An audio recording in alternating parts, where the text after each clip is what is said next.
perjodohan anak belum ada. Nah, untuk yang ini nih, semua nih yang pada jadi, admin yang membantu, nggak ada yang dibayar, dan semuanya bottom up. Jadi, terima kasih buat semua admin-admin yang sudah membuat kita-kita ini senang dalam lockdown.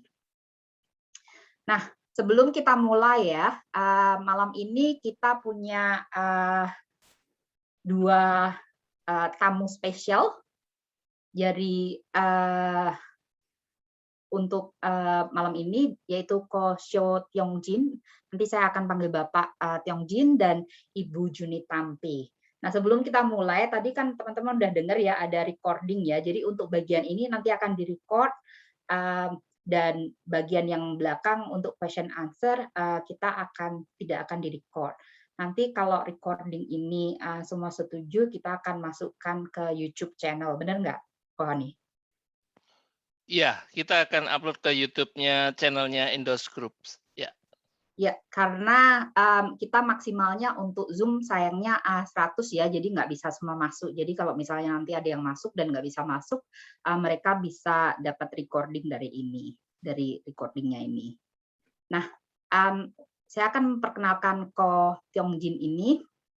Ko Tyongjin adalah, Ketua Pertiwi, jadi Pertiwi adalah Persaudaraan Tionghoa Wawasan Indonesia, yang merupakan wadah sosial yang mengajak semua orang yang menjunjung tinggi multikulturalisme, pluralisme dengan wawasan keindonesiaan. Pertiwi Victoria merupakan bagian dari Pertiwi yang didirikan oleh Udaya Halim di Indonesia. Ini adalah organisasi baru dan beberapa teman ada yang udah masuk jadi anggota Pertiwi juga. Saya akan memperkenalkan Bapak Tyongjin yang udah di sini sejak Desember 1973. Kemarin kita bercandaan tuh di admin-admin 73, wah itu belum lahir. Dan saya bilang itu orang tua saya malah belum pacaran. Tapi Bapak Tyongjin udah sampai di Australia.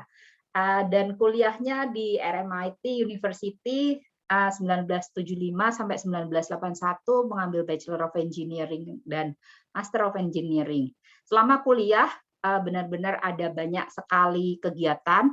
Salah satunya PPI Victoria, Asian Students Association, Overseas Student Services, Asian Food Club, Amnesty International, Indonesian News Services. Jadi benar-benar mempergunakan kesempatan ketika kuliah ini untuk banyak sekali berkancah di dunia klub-klub student.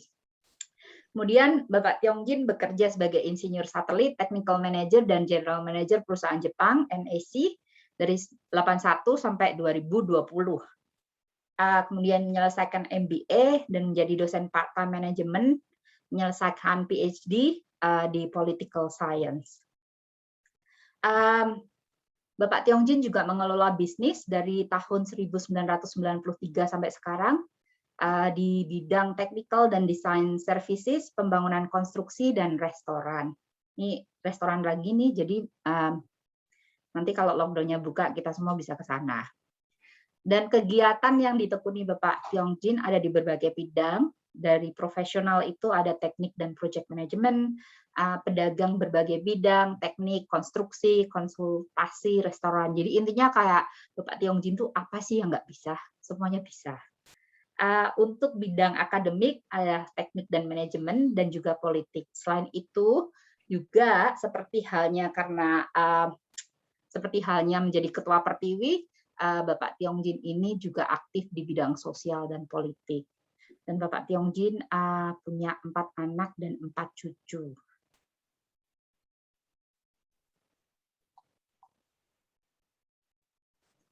Our second speaker itu Ibu Juni Tampi. Ibu Juni Tampi udah di sini lama sekali ya. Saya pertama kali ketemu waktu tahun 94-95, waktu saya pertama kali datang ke Melbourne. Ibu Juni Tampi ada di MYF. Udah di sini mungkin ada beberapa familiar faces yang dari MYF. Saya baru dapat chat dari Om Burhan. Halo Om Burhan. Katanya wajahnya familiar ya. Yuli dulu ke MYF bukan? Ya Om, saya dulu ke MYF. Ibu Juni itu ibu 2 anak laki-laki, satu udah umur 34 dan satu 30 tahun. Congratulations Tante Juni, baru punya cucu lagi 1 katanya ya. Sampai di Melbourne tahun 85, disponsori oleh ABC untuk bekerja sebagai broadcaster with Indonesian Services of Radio Australia, yang overseas broadcast-nya ABC. Terus Tante pensiun di tahun 2000. Pensiun di tahun 2014 sesudah Indonesian Services berhenti siaran di radio. Saya kira it's a good thing untuk Tante Juni ada di sini ya, kita dari sesama parent gitu bisa dengerin sharingnya dari Tante. Terima kasih sekali Tante waktunya. Jadi malam ini kita tema diskusinya adalah sharing pengalaman membesarkan anak dari Bapak Tiong Jin dan Ibu Juni Tampi, dan tentang parenting di Indonesia versus parenting di Australia, dan bagaimana membesarkan anak dalam budaya.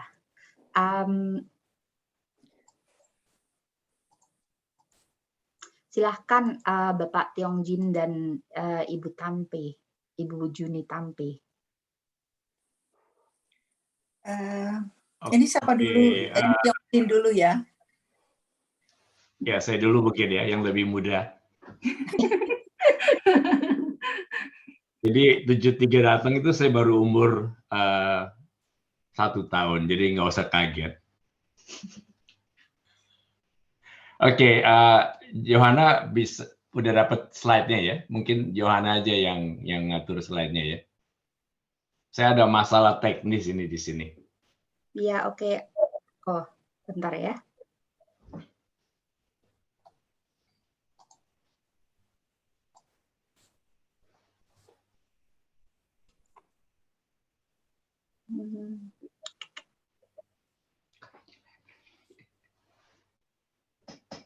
Ini layarnya juga tidak keburu dipasang, jadi sorry.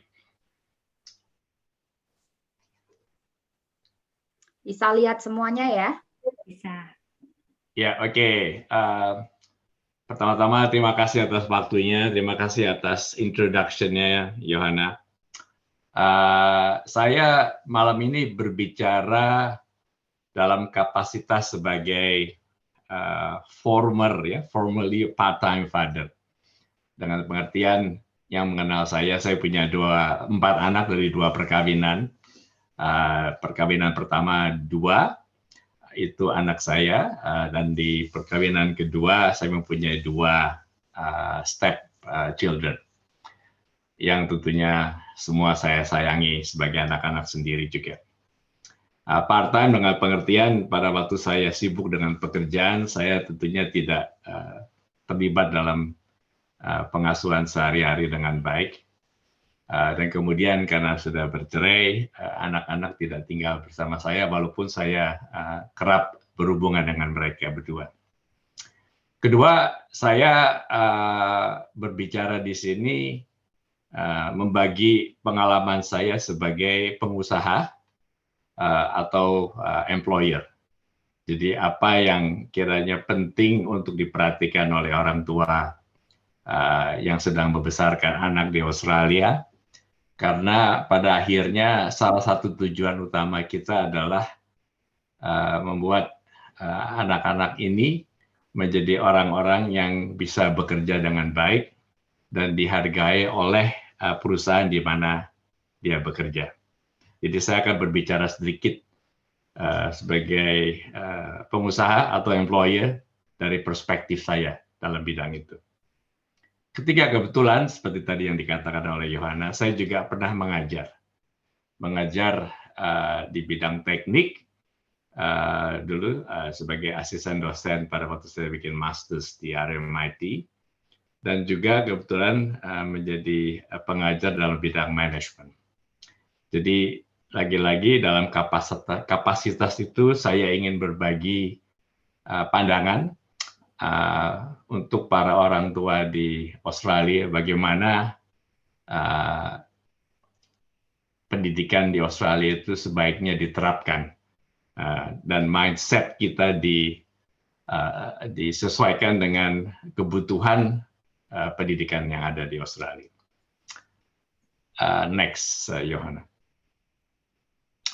Pertama-tama tentunya saya tidak qualified ya dalam hal parenting, banyak orang bilang tentunya dalam hal ini.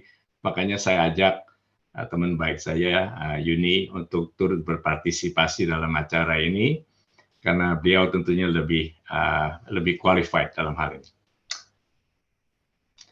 Saya kira pertama-tama yang kita perlu bicarakan adalah perbandingan antara dua kebudayaan, antara kebudayaan dan sikap hidup kita yang datang dari Indonesia atau Asia dalam hal yang umum, dan kebudayaan dan sikap hidup di mana kita berada di Australia. Dan itulah yang kiranya perlu kita bicarakan. Dan dalam hal ini, yang ingin saya angkat adalah masalah pendidikan, masalah pergaulan, masalah status sosial, dan mungkin secara umum apa yang kita perlu perhatikan. Next. Bisa selanjutnya, Johanna. Halo. Oke. Jadi dari sikap orang Indonesia, jadi ini saya kira masih berlangsung sekarang. Orang tua saya menanamkan sikap ini, dan saya secara tidak langsung juga menanamkan sikap ini kepada anak-anak saya, dan diharap anak-anak saya sedikit memegang values yang saya bawa ini. Jadi apa kiranya yang menjadi sikap kita ini? Pertama, dalam hal pendidikan, untuk anak itu merupakan hal yang maha penting dalam kehidupan kita. Jadi dengan demikian, kita itu benar-benar bersedia berkorban atau harus berkorban demi mendidik anak-anak ini, memberi kesempatan sebanyak mungkin kepada anak-anak itu untuk memperoleh pendidikan yang terbaik. Ada juga semacam pengertian bahwa sekolah mahal itu sinonim dengan kualitas pendidikan yang baik. Dan itu tentunya berlaku di Indonesia, tetapi di Australia belum tentu. Karena sekolah-sekolah mahal itu juga ternyata mempunyai embel-embel yang ternyata kurang baik, ya, karena mereka berasal dari keluarga yang kaya, sehingga kita bisa lihat banyak kasus di mana drugs misalnya menjadi salah satu atribut dari sekolah-sekolah mahal yang ada di Australia. Kita juga, saya kira, dididik untuk merasa bersalah kalau kita itu menggunakan waktu bermain lebih banyak daripada waktu belajar. Ini salah satu penekanan yang cukup berat untuk anak-anak yang besar di Australia. Ini yang perlu diperhatikan. Dengan demikian, penekanan akademik sering menjurus atau cenderung menekan kreativitas. Karena akademik yang berdasarkan sikap kutu buku, ya, itu lebih penting daripada bermain yang kadang-kadang bisa mempunyai faktor positif untuk membangkitkan kreativitas. Juga ditanam pengertian bahwa qualifications, terutama university qualifications, merupakan jaminan hidup yang baik. Tentunya lagi-lagi untuk Australia ini belum tentu. Seperti yang saya katakan tadi, karena demikian, investment untuk hidup di di Indonesia dan dibawa di Australia merupakan tekanan yang sangat besar karena pengorbanan hidup sering terjadi demi memungkinkan anak-anak itu belajar di sekolah-sekolah yang mahal, katakanlah grammar schools atau private colleges. Dan lagi-lagi ada satu yang negatif. Ada penekanan bahwa kalau anak-anak itu tidak masuk universitas, itu merupakan kegagalan yang menyedihkan, yang bisa menyebabkan tekanan hidup yang kadang-kadang merugikan kehadiran kita di Australia. Itu sikap kita, saya kira, yang umum dibawa oleh kita yang dari Indonesia, dan juga dipertahankan oleh kita yang tinggal di sini berbelas bahkan berpuluhan tahun. Next, Johanna.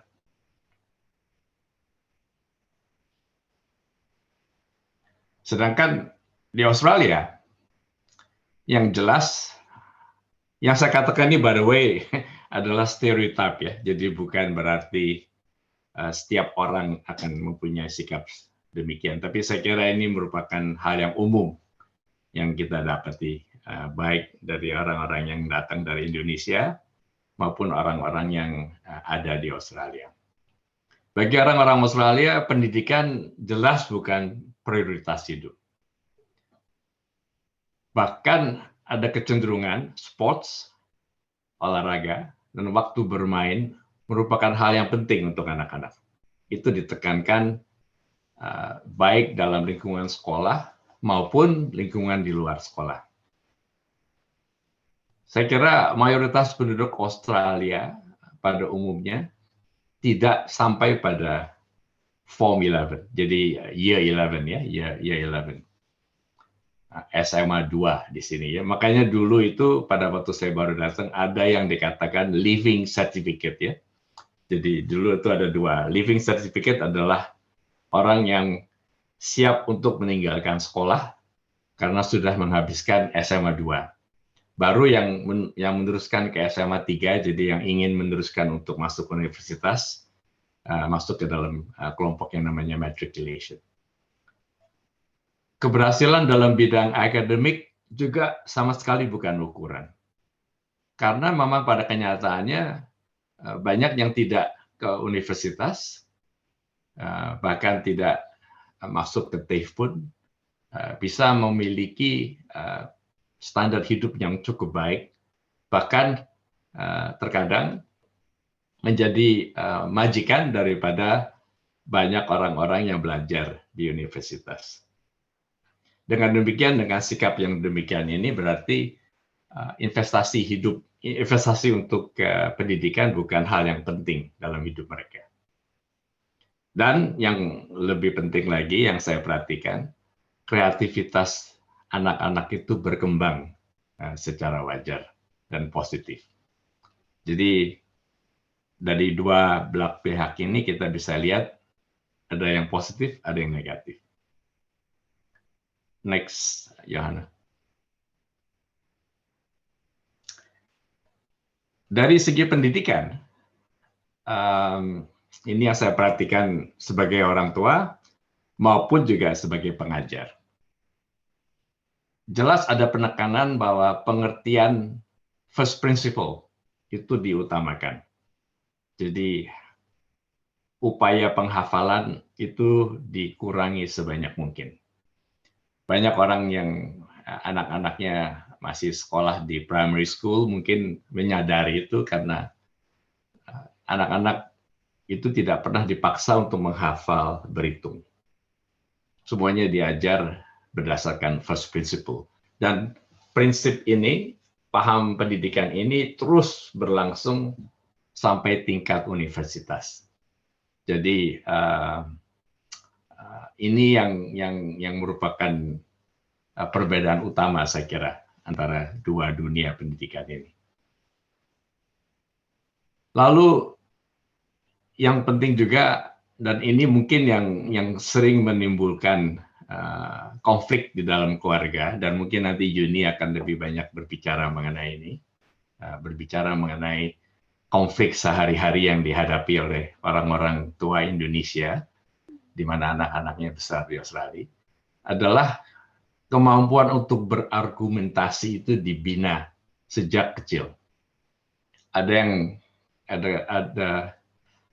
yang dinamakan show and tell ya. Jadi anak-anak dari umur 4-5 tahun itu sudah dididik untuk dengan jelas mengekspresikan pengalaman-pengalaman mereka, baik itu pahit maupun manis, dipaksa untuk diceritakan di dalam kelas-kelas pendidikan mereka.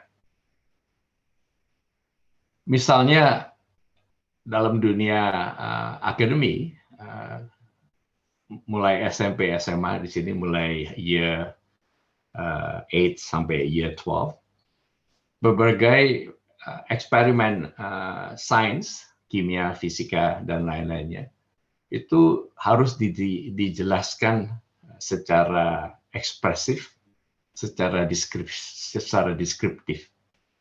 Lain dengan kita yang di Indonesia. Kita yang di Indonesia sering dipaksa hanya untuk menghafal.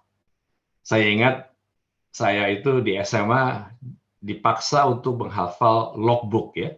Mungkin teman-teman masih ingat.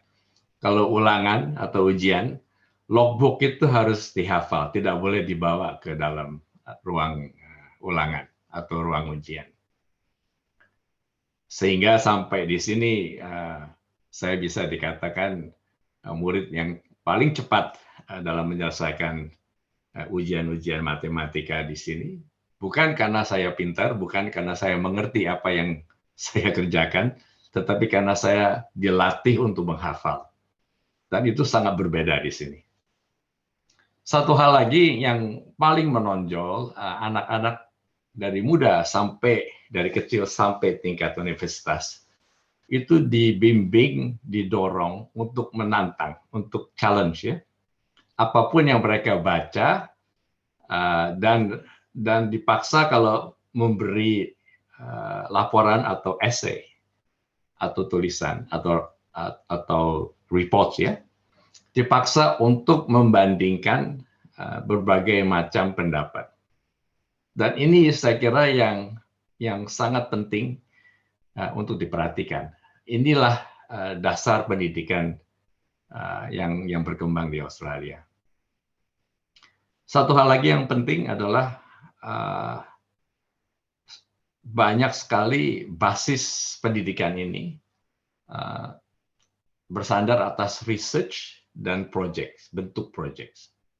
Jadi dari kecil anak-anak itu dipaksa, didorong ya, dan sebenarnya juga dipaksa saya kira, untuk banyak membaca buku, dan sekarang dengan adanya dunia internet, untuk mencari informasi-informasi yang relevan dengan proyeknya atau kerjaan rumahnya dari dunia maya. Beberapa anak, saya punya cucu umur 5 tahun ya, itu diminta untuk menginterview beberapa orang dalam menyelesaikan proyek-proyeknya. Dengan demikian mereka itu terbiasa dengan adanya pandangan-pandangan yang berbeda, jadi tidak hanya mengikuti apa yang dia baca dari textbook. Apalagi kalau dari Indonesia yang namanya textbook juga sangat terbatas ya. Textbook itu berbentuk tulisan di papan tulis yang di-copy oleh para gurunya. Dan ketiga hal di atas itu ternyata membangkitkan kreativitas. Jadi originality merupakan hal yang ditekankan, bukan hanya sekedar menjiplak. Next, Johanna.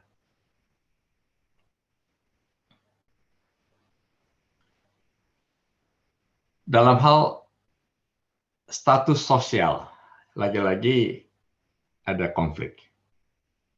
Bagi orang Indonesia, seperti tadi saya katakan, qualifications dan pekerjaan merupakan hal yang sangat penting dalam hidup. Sehingga timbul dilema. Sering terjadi adanya konflik antara hobi atau kesukaan, atau yang dalam bahasa psikologinya disebut preferences ya, terhadap status sosial.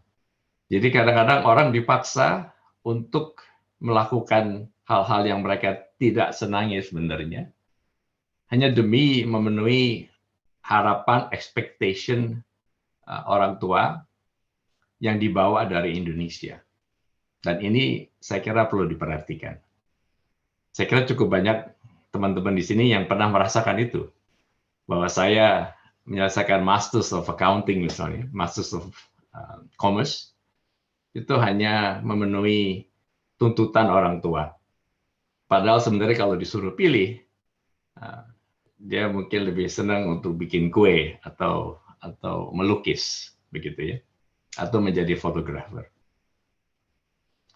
Dan ini semuanya bersandar atas keinginan untuk mencapai sebuah standar, apapun standar itu yang ditanamkan dalam pikiran kita dari orang tua kita dan orang tua kita dari orang tua mereka. Dan ini ternyata terbawa oleh kita di sini di Australia. Sedangkan orang Australia merasakan bahwa happiness ya itu comes first. Jadi penekanannya we need to be happy with our lives.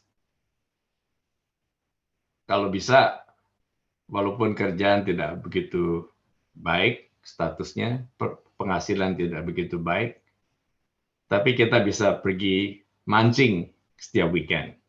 Kita bisa pergi jalan-jalan ke Bali setiap tahun. Walaupun di bank account-nya mungkin hanya tertinggal 10 sampai 20 dolar kadang-kadang. Karena habis dipakai untuk menikmati hidup. Tidak ada penekanan untuk memikirkan apa yang kita harus simpan pada waktu sampai hari tua.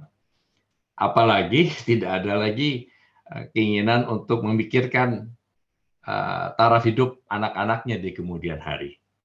Bagi mereka itu urusan anak-anak itu sendiri.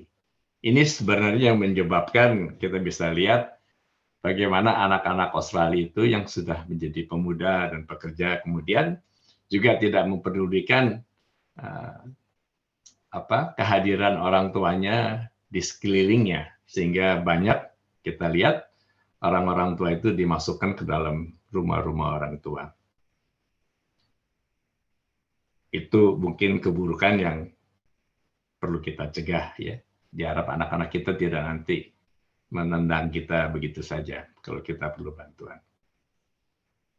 Jadi jelas status sosial bukan prioritas hidup untuk orang-orang Australia. Next.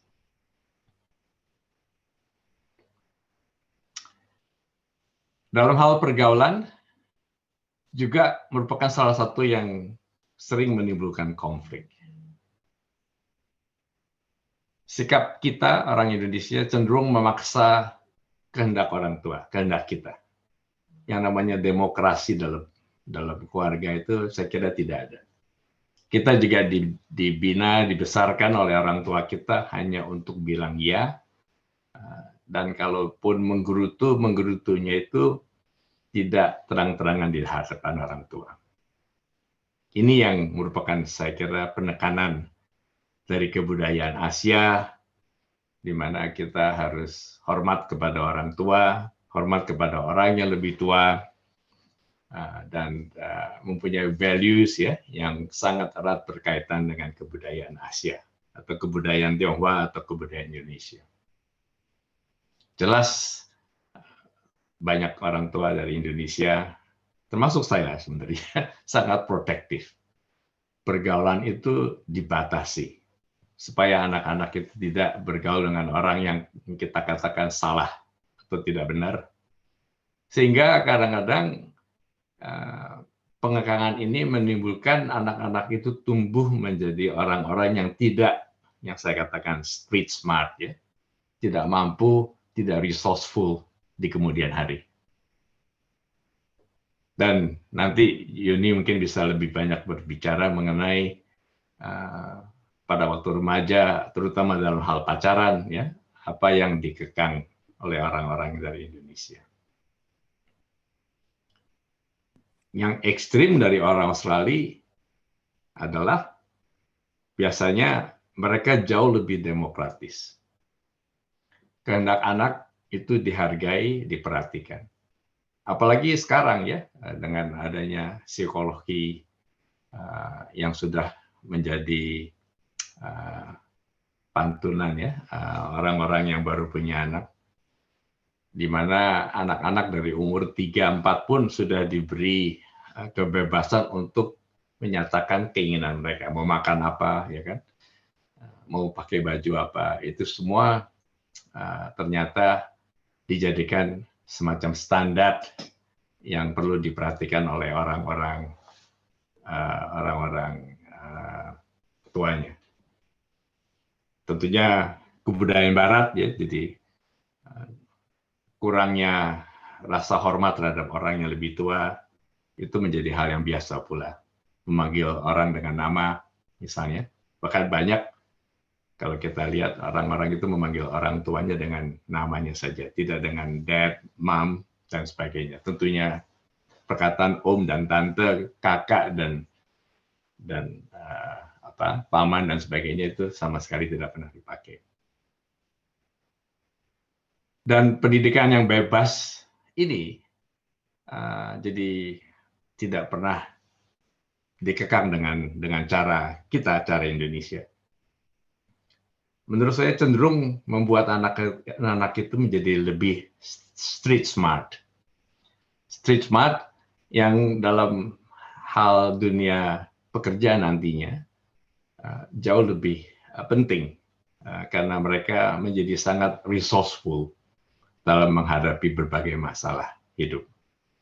Itu nanti saya bicarakan lebih lanjut. Next, Johanna. Nah, sebagai employer, ya, sebagai seorang pengusaha, saya sudah mempunyai pengalaman cukup banyak dalam menganalisa, dalam membimbing, dan dalam mempromosikan orang-orang yang masuk di dalam dunia usaha saya. Yang paling penting bagi saya sebagai seorang pengusaha, dan saya kira ini across the board ya, jadi para majikan baik dari perusahaan-perusahaan besar maupun kecil, yang dipentingkan pertama tentunya adalah keterampilan dalam bidangnya masing-masing. Dan keterampilan ini yang diharapkan adalah sesuatu yang praktis. Oleh karena itu memang cukup banyak perusahaan-perusahaan yang kecil menengah tentunya lebih banyak, lebih senang menerima orang-orang muda, anak-anak muda, pemuda, para pekerja muda yang baru mulai kerja dari TAFE, ya, dari TAFE ataupun dari colleges yang lebih menekankan praktek daripada teori. Jadi kalau ada pilihan, ada satu orang lulusan Melbourne University dengan pengalaman 0 dan dibandingkan dengan orang yang lulus dari katakanlah Murray bin Taif begitu, tapi dengan pengalaman yang sudah 3 tahun, pada umumnya yang kedua itu yang dipilih.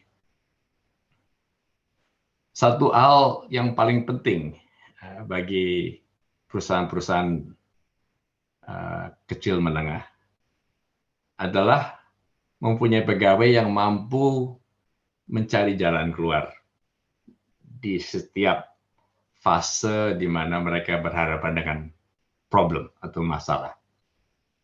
Dan inilah yang saya katakan tadi, pentingnya adanya kemampuan menjadi seorang yang street smart. Street smart dengan pengertian tahu segala-galanya, siap untuk berhadapan dengan masalah. Saya lihat tadi ada Pak Udaya yang baru nongol. Pak Udaya itu bisa dikatakan seorang yang street smart. Nanti mungkin kita bisa minta komentarnya di mana dia itu oleh orang tuanya dikirim ke Senen ya, untuk tinggal di Senen supaya menjadi jagoan di jalanan. Dan akibatnya kita bisa lihat apa yang terjadi sekarang dengan Pak Udaya.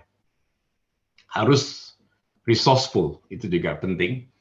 Jadi setiap ada masalah, masalah itu diselesaikan tanpa banyak macam-macam teori, tapi diselesaikan dengan baik dan tuntas. Dan yang paling penting tentunya kemampuan untuk mengambil inisiatif. Setiap ada masalah, tidak menunggu instruksi, tidak menunggu bimbingan dari orang lain, tapi mengambil inisiatif untuk menyelesaikan masalah tersebut. Nah, di sini saya tekankan bagaimana pentingnya anak-anak kita itu kita dorong untuk mempunyai pengalaman yang luas, bukan hanya memiliki prestasi akademik yang tinggi. Ini pengalaman saya sendiri dan saya lihat dari orang-orang yang saya terima dan besarkan, bimbing di perusahaan saya. Orang-orang yang pernah aktif dalam kegiatan organisasi sosial. Itu mempunyai kualitas dan kemampuan bekerja effectiveness ya, yang jauh lebih tinggi daripada orang-orang yang tidak pernah aktif dalam kegiatan organisasi sosial. Anak yang juga aktif dalam berbagai macam olahraga, baik itu martial arts, bola, sepak bola, basketball, swimming, lagi-lagi juga memiliki kualitas dalam dunia pekerjaan yang lebih tinggi. Apalagi kalau mereka dari umur belasan itu didorong oleh orang tuanya bekerja part-time sambil sekolah. Karena dengan demikian mereka tuh mengerti disiplin kerja, mereka mengerti apa artinya time ya, bahwa time is money, itu jelas tertanam di dalam mindset mereka, sehingga di dalam dunia profesional mereka bisa berkembang dengan jauh lebih baik. Dan yang terakhir, tapi tidak paling tidak penting, last but not least, adalah pentingnya adanya kejujuran dan komitmen.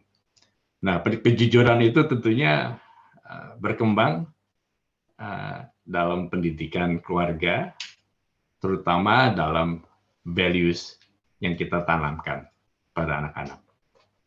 Komitmen itu sangat erat berkaitan dengan gembelengan kita supaya anak-anak itu tidak gampang menyerah. Setiap ada masalah, itu ada jalan keluar. Jalan keluarnya apa? Itu yang kita harus dorong untuk anak-anak itu cari, dan kalau perlu kita bantu. Next. Dari pembicaraan pendek ini, saya kira kesimpulannya adalah begini.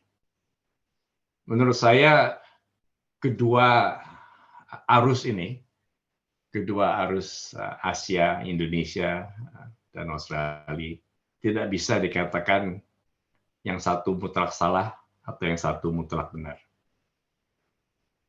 Setiap sikap dan pandangan tentunya memiliki kelebihan atau kekurangan. Yang penting saya kira kita sebagai orang tua di Australia, dengan values yang kita bawa dari Indonesia ini, adalah menyesuaikan. Menyesuaikan kita punya sikap, kita punya pandangan hidup, kita punya values yang kita bawa karena ditanamkan oleh orang tua kita ini, untuk disesuaikan dengan situasi dan kondisi yang ada di Australia, seperti yang tadi saya katakan. Jadi saat baiknya kita sebagai orang tua itu harus bijaksana dalam menghadapi konflik kultural yang tadi saya singgung. Kalau kita tidak bijaksana, itu bisa menimbulkan banyak hal yang negatif dalam perkembangan anak. Lagi-lagi Yuni bisa memberi gambaran yang lebih jelas dengan contoh-contohnya nanti. Yang ketiga, saya kira ini motherhood statement ya. Jadi kita mempertahankan dan mengembangkan apa yang positif dan mengurangi atau mengeliminasikan apa yang kita anggap negatif. Yang paling penting saya kira kita menjaga supaya anak tidak meneruskan tekanan-tekanan yang diberikan orang tua ke kita, supaya mereka itu juga nantinya tidak mengalami identity crisis dan bisa di kemudian hari menjadi orang tua yang efektif di Australia. Kira-kira begitu. Terima kasih. Nanti disambung dengan tanya jawab. Terima kasih Bapak Yongjin. Makasih sharingnya terutama tentang perbedaan membesarkan anak di Australia dan gimana sih kita dulu dibesarkan di Indonesia. Selanjutnya kita berlanjut ke Ibu Juni. Nanti question and answer setelah Ibu Juni ya sharing. Silahkan Ibu. Halo, selamat malam semuanya. Saya Juni. I'm just a mom. Saya bukan expert on parenting, sama sekali bukan. Jadi I'm just a mom, ibu 2 anak laki-laki yang sudah dewasa. Di sini saya cuma sharing mengenai raising children in Australia dari segi perbedaan budaya. Sebetulnya tidak ada manual tentang ini bagaimana raising children, dan every family is different. Semuanya tiap keluarga berbeda, anak-anak juga berbeda. Cara mereka merespon perbedaan budaya juga berbeda. Ada teman yang sangat strict menekankan kemampuan berbahasa Indonesia. Jadi anak-anak diharuskan untuk berbahasa Indonesia di rumah. Kalau pulang sekolah, pulang ke rumah, harus switch ke bahasa Indonesia. Kalau ngomong Inggris, nggak dijawab. Jadi memang betul-betul anak-anak itu terus bisa bahasa Indonesia dengan lancar.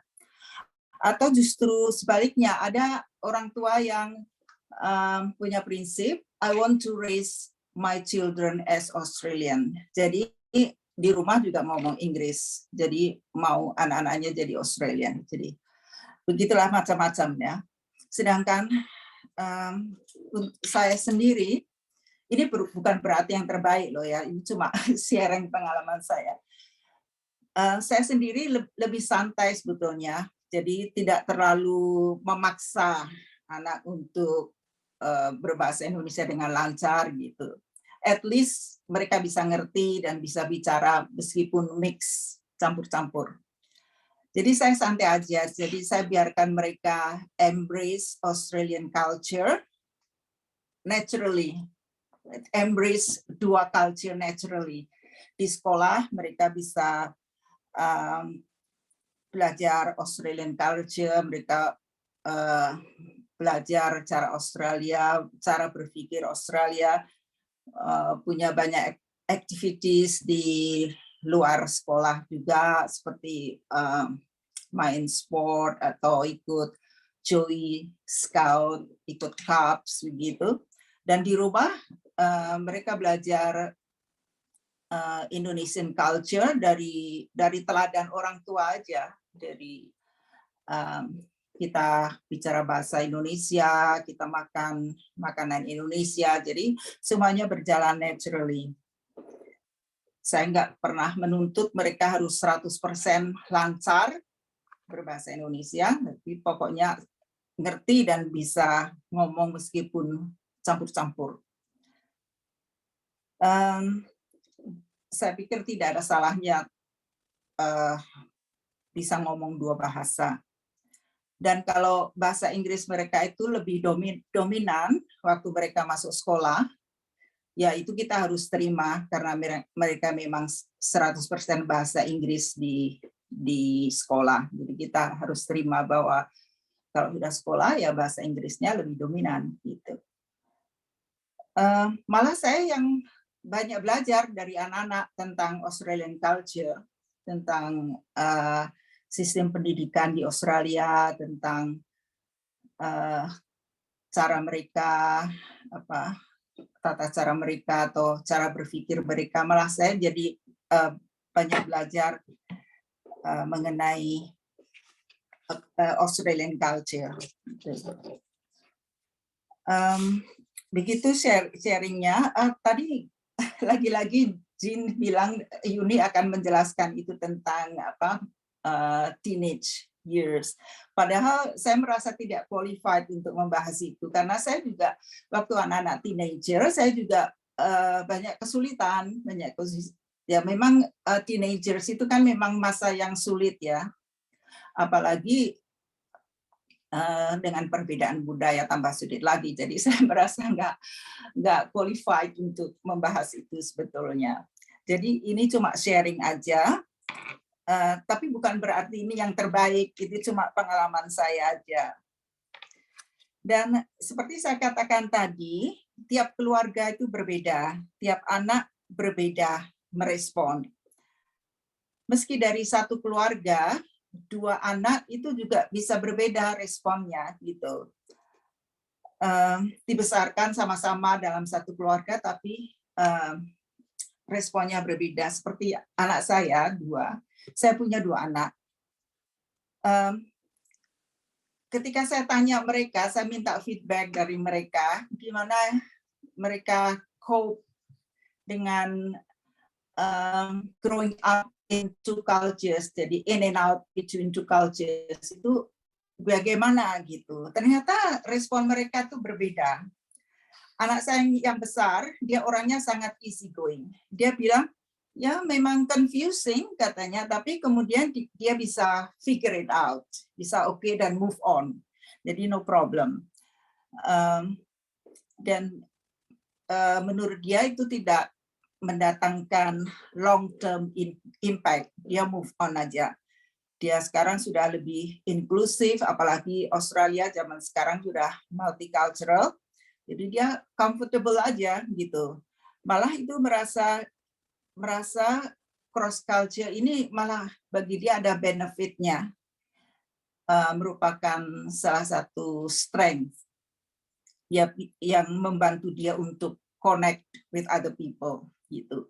Tapi sebaliknya anak saya yang satu, saya tanya, ternyata dia mengalami krisis identitas. Ternyata dia nggak gampang gitu. Dia waktu remaja dia susah, dia mau masuk grup mana, dia masuk grup orang Australia, dia merasa nggak cukup. Tapi tak tinggal ya.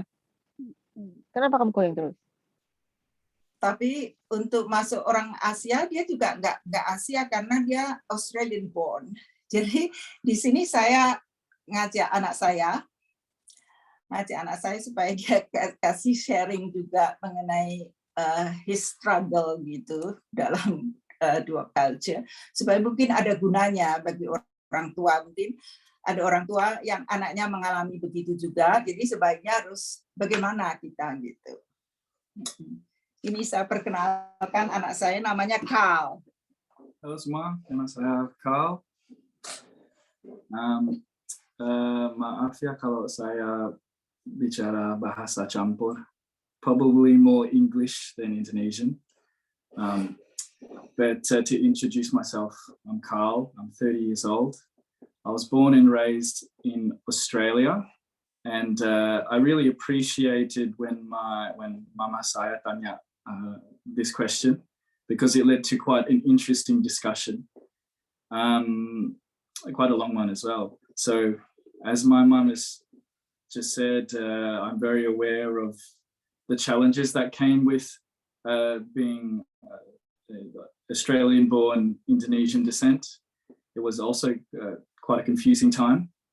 One time in particular, when I was maybe about 5 or 6 years old, ada anak bule yang bilang sama saya, they said, you're not Australian, you're Chinese. I said, no, I'm not. I'm Australian. And that became the beginning. That's the most earliest memory recollection that I have of having this identity crisis. And from then on, it's like I recall being too Asian to hang out with the anak-anak bule, but not Asian enough, too white, too bule to hang out with the Asians a lot of the time. And I think struggling with who I am or who I should be, who I want to be, has kind of been an ongoing thing in a very subtle way, in a very quiet way, but I'm still aware of it. A very ongoing example is so obviously I have traits of both cultures. I have a very meek and agreeable side, a humble side, which I think is more of the Asian side. But I can also be a bit blunt, like the Australian side. And oftentimes, even to this day, with people I interact with that are predominantly, mostly orang bule, when I would say something that would be more agreeable, more sort of, more agreeable, not so confronting, they find that unusual. Their response is, oh, well, why don't you go and confront that person? Why don't you stand up for yourself? And my response, my attitude is usually, no, I'm okay. I don't really feel that way. And from them, it's kind of unusual, because Australian and Western culture, Australian culture in particular, can be very blunt and confronting, even in their friendliness. When you walk down the street, they say, "How you going?" It can be very forward. And on the other side, in an Asian culture, that I guess that doesn't really happen so much. So yeah, certainly some interesting critical points in my life, even to this day. But I think just to finish off here, perhaps there are many of you that punya anak sendiri, and I think some parenting advice is to be aware of your parenting style and what influences you have on your child. For example, my mum just said that she used both parenting styles, and that's very true. That was also my experience. I guess she tried to use the best of both worlds. But I think in particular, what I really appreciated was that she allowed me to do a lot of the things that I wanted to do for the most part. But at the same time, which is a very Western thing, I think, if I wanted to aspire to do something or be something, she allowed me to do that. But at the same time, I think there was, I think in a very Asian sense, there lacked that parental relationship and intimacy. And we uncovered that actually over like an hour or maybe even 2 hours. And she didn't know that, which is kind of interesting when she asked me this question. Just a lack of presence and a lack of intimacy in the relationship, because being born and raised here, I was very aware that my friends, my teman bule, punya quite a close relationship with their orang tua. And on the other side, I would have also appreciated more encouragement in the academics as well, to push me to excel in school, when my parents didn't do that so much. They weren't involved. And so finally, so there's that. And finally, I think the next bit of advice that I thought was quite valuable was, if my parents had insight into the experiences I was going to have at a young age, I would have appreciated a discussion, a talk about, look, Carl, when your dad and I came here as migrants, we experienced our own struggles, and I expect you growing up as in Australia, born in Australia, but yet of Indonesian descent, that you might not understand now, that you may undergo some struggles, but that's okay. You'll formulate your own identity that will actually end up being a strength, and you can realize that, because my parents didn't really have that talk with me. Again, they weren't really that close. We didn't have that close relationship, only now. And so going through school and trying to figure that out on my own was quite challenging and quite confusing. So yeah.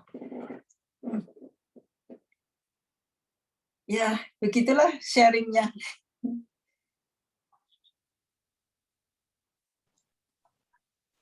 Okay, thank you so much, Carl, and thank you Ibu Juni sharingnya.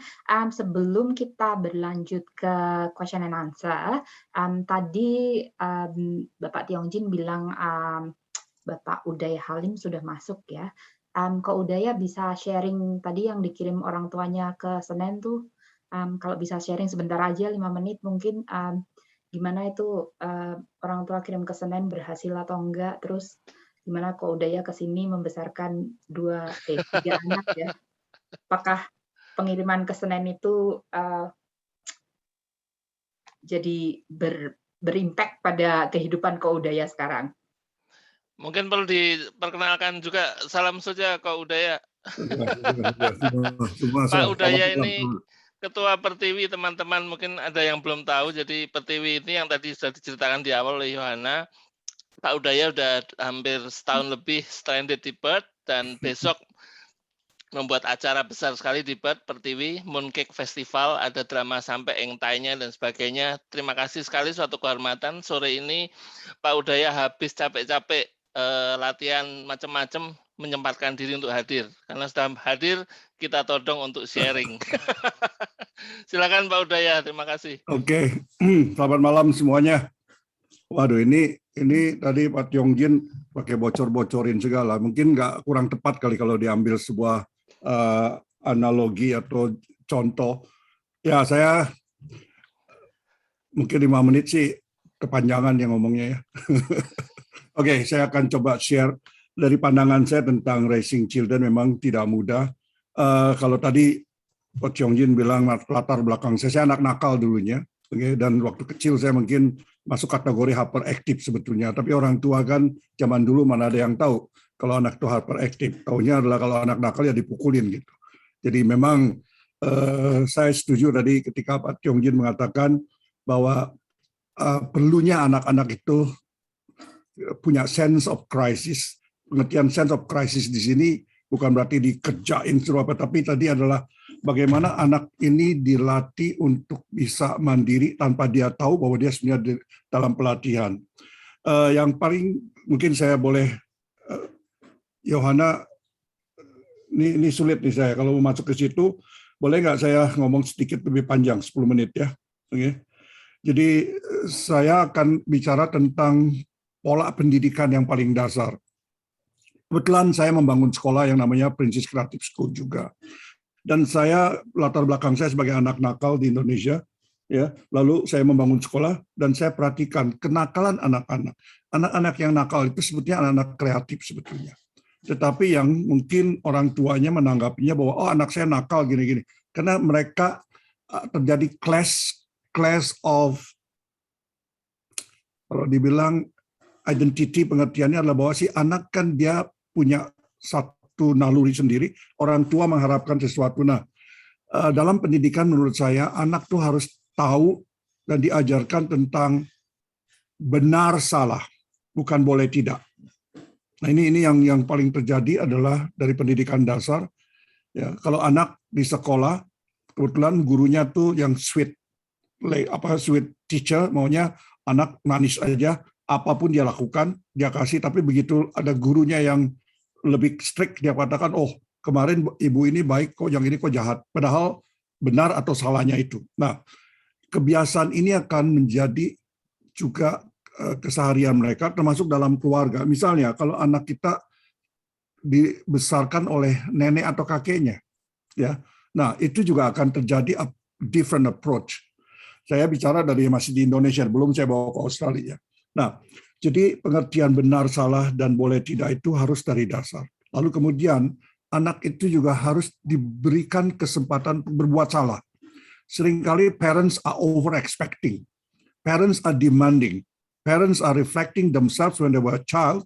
Parents are always looking at themselves at the mirror. Padahal medan, lokasi, dan situasinya berbeda. Nah, ini yang sering terjadi adalah tanpa sadar anak itu dari kecil, ya misalnya, berapa banyak orang-orang tua yang mengatakan bahwa yang penting pendidikan, ya, sekolahnya tinggi. Ya, saya mau sekolah favorit, anak saya harus les ini, les itu, semua. Nah, padahal banyak sekali sekarang kita lihat bahwa kesuksesan anak itu bukan karena IQ yang tinggi, tapi EQ-nya yang tinggi, ya, dan SQ-nya yang tinggi. Jadi kalau saya bicara tentang pendidikan itu sebenarnya ada 3. Kita seringkali berpikir bahwa pendidikan itu cuma formal education, school. No, there are 3 kinds of education. Formal education, yaitu sekolah, informal education, yaitu dalam masyarakat, dalam keseharian, dan non-formal education yang sifatnya adalah keterampilan-keterampilan. Nah, informal education itu yang banyak harus anak kita expose mereka dalam social activities, ya, dalam yang tadi termasuk berbuat salah, ya, sehingga ada semacam barometer untuk mereka sendiri bahwa mereka itu tahu kenapa dia salah, lalu kenapa dia bisa terjadi begitu tanpa orang tua yang mengharapkan, oh waktu saya kecil, nah ini biasanya dendam orang tua adalah ketika saya kecil, saya kan nggak begini kayak kamu. Nah, saya bawa adalah clash of civilization, clash of culture, yaitu ketika migrate ke Australia. So far, anak saya nggak punya masalah dengan anak-anak saya, semua yang lahir di Australia, atau apa yang lahir di Indonesia, bahkan yang lahir di sini pun, dia bergaul dengan yang teman Asia juga, dengan yang Australia juga, tanpa dia merasa inferior, tetapi memang ada pandangan yang berbeda. Pandangan yang berbeda adalah bahwa kita nggak bisa hindari bahwa culture influences. Ya. Yaitu pandangan yang berbeda adalah kalau anak-anak saya itu mereka secara pola pikirnya sudah terbentuk dengan pemikiran Barat. Yang satu adalah never interfere people. Kalau pandangan orang kita kan seringkali kepo, ya. Nah, yang kedua adalah bahwa mereka lebih care sebetulnya. Jadi kalau saya katakan sebenarnya ada nilai positifnya, lebih care untuk hal yang sangat kita anggapnya sepele. Anak saya itu anti plastik semuanya. Padahal saya bilang sama saya pun, nggak ada plastik, bingung loh nanti, oke, ya, karena plastik itu dibutuhkan. Tetapi adalah komprominya adalah bagaimana kita ya juga mengikuti pandangan yang positif tanpa harus juga kita kehilangan akal, artinya tetap ada kompromi. Nah, jadi kalau menurut saya adalah yang kalau mendidik anak di Australia, saya tadi dengar, maaf ya karena saya tadi masuknya pas Pak Tiong-Jin udah habis terakhir ya. Jadi saya sama-sama tadi kalau saya dengar kalau nggak salah adalah bahwa anak itu juga harus banyak diekspos, ya, yaitu yang tadi social activities, intensif belajar kerja. Karena gini, ada pepatah bijak orang Tionghoa mengatakan begini, seorang nabi pun tidak akan bisa mendidik anaknya sendiri. Kenapa? Karena pada saat kita mendidik anak itu disiplin, yang dia lihat adalah kok tega sih bapaknya, ini ibu saya kok kejam amat sih, orang udah capek-capek saya harus gini lagi. Oleh karena itu perlunya ada orang ketiga. Orang ketiga itu bisa guru, bisa kawan, ya, bisa komunitas. Artinya kalau anak kita ikut dalam social activity, dia mungkin kalau di rumah disuruh cuci piring atau apa kan, udah pulang sekolah udah capek, dia nggak mau. Tapi pada saat dia ikut di sosial itu, dia akan melakukan yang sama. Sehingga indirectly dia akan expose dengan pekerjaan-pekerjaan yang sebetulnya dia nggak merasakan itu menjadi beban. Ya mungkin saya nggak kebanyakan lagi karena saya kalau udah ngomong kayak Likna saya lupa berhenti katanya. Ya, oke kalau udah duduk. Oke ya, jadi dari saya adalah mengatakan bahwa memang message artinya pesan dari saya adalah hidup dalam dua dunia ini itu memang harus bijak kita. Bijaknya adalah bahwa ada masa lalu di dalam diri kita yang kita tidak bisa eliminate. Oke. Dan pada semakin uzur, semakin tua kita, semakin dia akan timbul secara psikologis. Nah, lalu ada perbandingan. Ketika saya kecil, saya nggak kayak dia, nih nggak kayak kamu nih gini. Nah, itu yang akan menjadi gap. Oleh karena itu, sebaiknya menurut saya adalah bahwa anak-anak kita pun juga harus diekspos banyak dengan komunitas-komunitas yang tidak perlu orang Indonesia saja atau orang Asia, tapi yang sifatnya adalah humanism. Mereka harus ditekankan ya bahwa mereka punya nilai yang tidak bisa dinikan bukan karena rasnya tetapi karena nilai humanismnya yang tinggi. Oke, dari saya terima kasih. Makasih Pak Udaya Halim. Oke, sekarang saya akan serahkan ke Yuli ya, Yuli yang mau leading untuk question and answer. Mungkin kita mulai dari pertanyaan yang ada di chat dulu ya. Ya, ini terima kasih Bapak Yongjin sama Ibu Jin, Ibu sharingnya, terutama juga Carl ya. Saya ada pertanyaan di sini untuk Carl dari Anna. Carl, why did you feel distance with your parents when you were young? Terus ada sambungannya, bentar ada sambungannya sekalian. Nanti kalau enggak, dan sambungannya, kenapa anak bisa sadar balik lagi ke ortu? Should I speak to you in English? I think I understand that. So you understand that, yeah, why the distance when you were young, and how did you realize and then get closer when you get older? Is there any difficulty in your life, or maybe your partner or your special someone that encouraged you? That's what the lady wants to know. Yeah, I think that's a really good question, a very relevant question. I think to keep it relevant, partly it was because we didn't understand each other, and linking it back to a cross-cultural identity that I certainly was struggling with and confused with. So not being able to completely understand each other's point of view, although my mum tried to adopt Western style parenting, the concept was still foreign to her in the ways that I would understand things as well. For example, I don't know how many times she has said to me, "Kurang ajar," because maybe the Western style is to question, as Om Jun said before, to question and to argue. So when I would do that, so just maybe not understanding each other. And what turned me around, I think, was I just realized for myself that it was a sensible thing to do. Realizing that a big void in my life was the intimacy with my family, with my parents, and actually we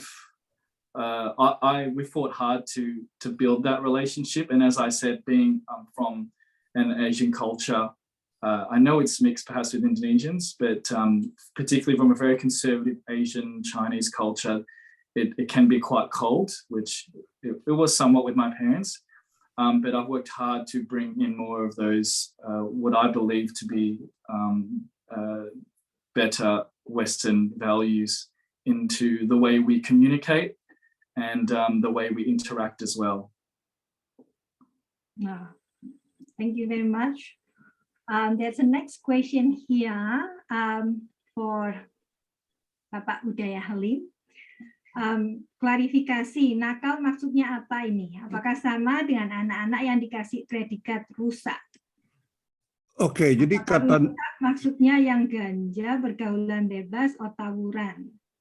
Ya, jadi memang kata nakal itu banyak sekali, artinya kadar kenakalan itu kan berbeda satu dengan yang lainnya ya. Tapi kalau boleh saya underline bahwa memang tidak lepas, menurut saya, ini I might be wrong, tapi observasi saya 42 tahun saya jadi guru ya, dan saya jiwai dan saya menspesialisasi untuk anak-anak yang bermasalah di sekolah saya.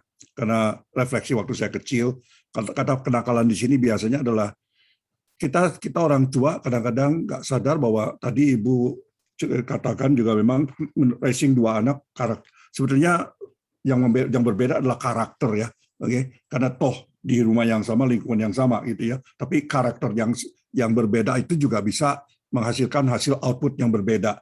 Ya bisa saja misalnya kalau orang tua yang sangat keras sekali, yang anak yang lembek itu ya dia manut aja, tapi yang justru rebel. Dan secara psikologis biasanya anak kedua, okay, itu akan lebih rebellion daripada anak yang pertama. Nah ini mungkin ada semacam bawaan ya waktu dia secara psikologis, kalau mungkin Anda juga pernah dengar ya bahwa anak-anak yang kedua itu biasanya lebih rebellious ya. Nah biasanya kenapa? Apalagi kalau orang tua membandingkan, oh kayak cicinya nih atau kayak kokonya tuh gini-gini. Semakin digitukan maka anak yang di bawah itu. Jadi never compare your own children. Kesalahan paling besar adalah, oh tuh lihat tuh, ya, kamu harus kayak cici kamu dong. Kamu kan cici kamu itu kan hebat, ya. Kamu nih gini-gini. Semakin dikatakan begitu, dia semakin menghancurkan anak itu. Oke. Nah, jadi ini yang secara menurut saya dari kacamata edukasinya ya. Jadi kalau pertanyaan tadi nakalnya sangat various sekali. Terima kasih. Every child is different, yeah. Every child is different. Yeah. So there's another question for Carl. Is Carl here? There. I'm sorry, Carl. There's another one for you. Should we give space to our kids when they tend to be away from parents, hoping eventually they will come back? Is that a sensible approach? Yeah, I think that's quite a complex question because that would depend on how close you are with your kids. For example, I was speaking to a colleague and I just joked to him recently, who has a lot of the kids that have just come out, 3 kids, one of them still a teenager. I said, oh, how's it going at home? Are you keeping the roof on that house? Making a comment about it must be chaos. But he said to me in a very serious attitude, voice, he said, well, Carl, it's actually all about the parenting. And what he meant by that is that whether or not your children trust you and therefore you can trust them. So, for example, I think in my own experience, I think my mum had every right to be worried because the trust between us at one point had broken down. But she had every right to be worried about what sort of external outside of the house, beyond the family influences I was feeding off. But I think if as parents we can get it right where we can build that trust and where you are the role model and you can in their eyes be like a righteous pillar. I think to a degree, regardless of what happens, they will always come back. I believe. I've only got a 1-year-old. Yeah, I think so. I think that's quite a foundational thing. Yeah. That's another one from another lady. How did you handle bullying? Did you ever experience bullying? Yeah, certainly. How did I handle bullying? I don't know. I guess it was a bit of a blur, maybe.